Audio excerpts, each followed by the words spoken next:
John, you're live on Skeptic Generation. Hello, Eric. How are you? I'm doing well. I'm just getting your name in here so that you can be on the lower third. And while I do that, talk to me. What did you want to talk about today? I'd like to know. I know that you were a Christian once. I'd like to know what made you lose your faith. Oh my. So first off, are you coming at this from the stance of someone who currently believes, or like I'm trying to think of the context around this to help inform my response. Well, I was raised Catholic, and okay. It's hard for me to explain. I was raised Catholic, and I tried to believe. I really did, but there was always a doubt. Yeah. And then when I became a teenager, I realized that there were other faiths out there, and I said to myself, how can Christianity be the right one if there are other faiths and they're all pretty much saying the same thing? And then I found out about evolution and stuff, and I just thought, okay, this can't be real. But there was still the element of faith lingering. And now, at this very moment, I'm really not sure. That it is so scary to be in that place of not sure. I want to commend you for actually being honest about that, because the type of Christianity that I was in, not knowing was one of the worst things, So I'm glad you're here.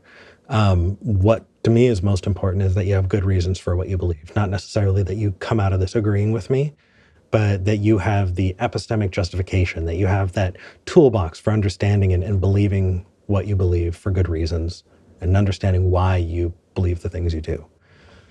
So, wanting to know how I lost my faith.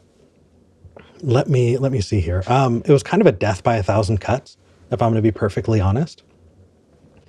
Okay. So it started out with questions as a believer that I just didn't understand. Like the logistics of Noah's Ark.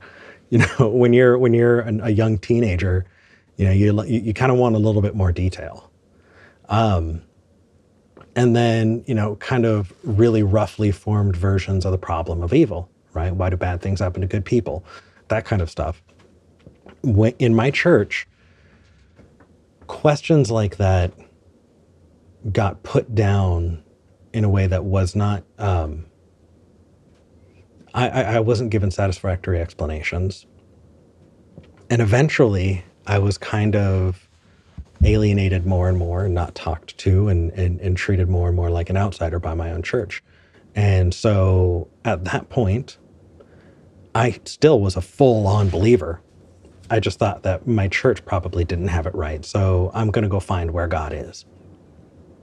And at that point, I was in high school and I had a little bit more wiggle room, and I was able to go to church with different friends. I had a Mormon friend. I went with them to their church. I did Methodist, Catholic, Southern Baptist, was wild. I did, let's see, a good number of Christian, and then I started kind of moving outside of that. I had a really good friend who was Baha'i that I spoke to a lot. I had a Taoist friend.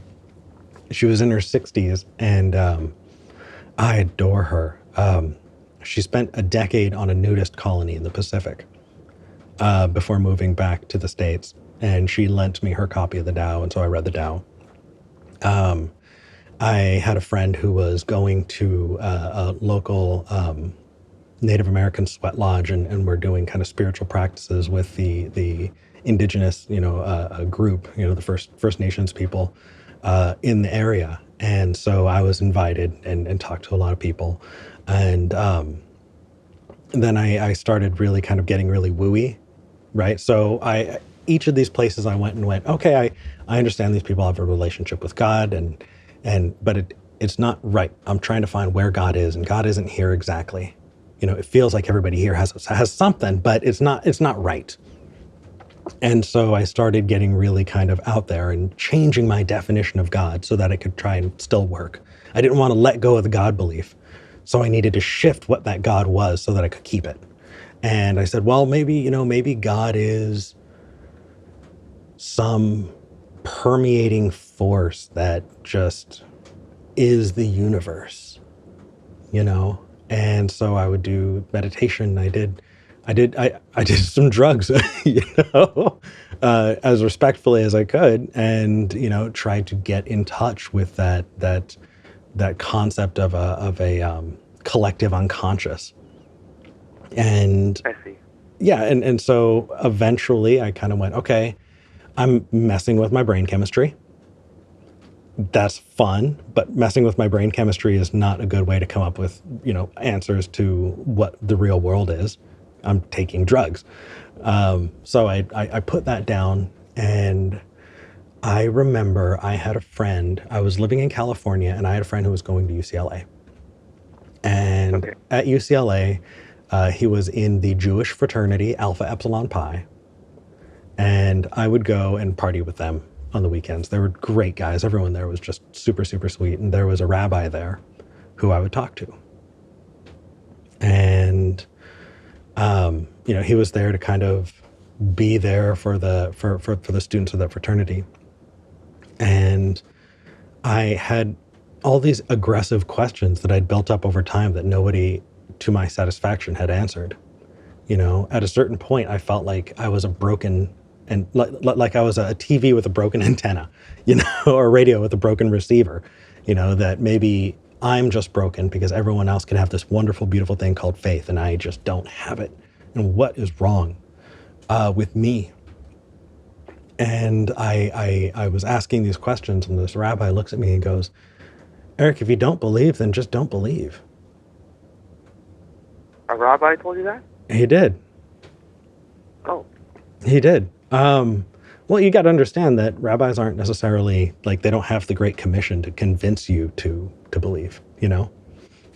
He said, if you don't believe, just don't believe. That's fine. And I thought to myself, I didn't even really consider that as an option. Like, I could do that, you know? And so after that, I put it down, and I tell people I became an apatheist. I didn't care. You know, I was apathetic about religion. And it wasn't until later that I got back into it, and really kind of fell in love with reading the Bible, actually, which is funny, and counter-apologetics and the philosophy behind arguing against some really, really bullshit arguments for the existence of God. It became a hobby. It's something that I really loved, and that kind of one thing led to another, and here I am. Interesting. So, like you said, the death by 1,000 cuts. Right? I know that's a really long story, but I don't want to, like, I don't want to make you think that it was, you know, just one random thing that happened and shifted me. And I wouldn't want it to be one random thing that happens and shifts you, because if you change your mind on a dime, you're likely to change your mind again on a dime. Instead, ground what you believe in good reason and evidence. And when you do that, you're able to back it up and defend it. And I feel like those are the views, those are the things that I think can be held most strongly as true, you know, because you can back it up and you can argue for it. So anyway, does any of that help or kind of contextualize anything for your own journey? Yeah, it does help, because I want to know what it is I believe and know exactly what it is, and like you said, be able to defend it, but not just to other people, also to myself, because it doesn't make sense to believe something that you have no evidence for. Right? That's correct. Oh yeah. But here's the thing, is if you take a look at oh my goodness, live chat, help me with this Philosopher Christian who responded to nihilism with this oh my goodness, what is his name? Kierkegaard.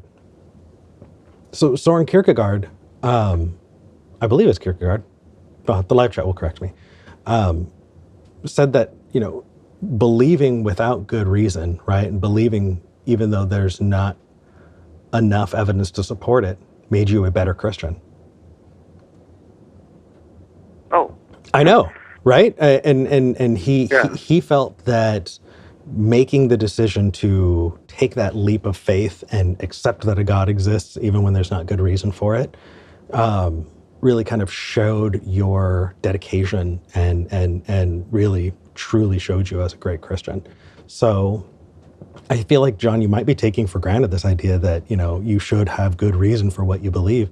Not everybody thinks that. So cheers to you for being there. Okay. I just have one more question. Do Yeah, you miss what's it up? sometimes? Yeah, Do you miss the faith sometimes? I'm sorry, say one more time. I just want to know, do you miss it sometimes? Do I miss The it? faith? No. Yeah. Okay. Well, No. as long as yeah, go ahead. You just say something? No, I'll just contextualize for you. I missed the community that I felt that I had because I felt like I was a part of something where there were people I could spend time with and have things in common with. And when I learned that I could get those feelings from other communities that I was a part of, and I realized that like the religion did not have a stranglehold on feeling like you belong, that was the last piece that fully let me let go. So no, I don't miss it. Oh, you have a new family now with the ACA and with the Younger. And just, I'm into a whole bunch of things. I got into building my own vapes. I got into a community around that. I got into Magic the Gathering. There's a massive community around that. I got into metalworking. I got into blacksmithing for a while, and the people there are incredible. Leatherworking, right? These maker communities, these fan communities. World of Warcraft I got into, and I got to tell you, I made some friends for life. Final Fantasy 14. Music. There's some people who are just so diehard when it comes to music that they create these amazing connections that last them for the rest of their lives, and they get this sense of belonging that I was taught you only got from church. So I missed it until I found out that I didn't need it and I could get those things elsewhere, and then I didn't, and then I stopped missing it. Oh, I'm happy for you. I really am. Well, thanks for talking to me. You've really been very helpful. Have a good day. Hey, you too, and good luck in your journey. And I so appreciate that you're going through what you're going through, and just take your time with it. And I hope to hear from you again. Let me know where you wind up, even if we disagree. Okay, perfect. I'll talk to you another time. Have a good day. All right, you too. Bye, John. Okay, bye-bye. That was sweet. I know that's probably a lot for people who've followed what I've done for a really long time, but hopefully that helps.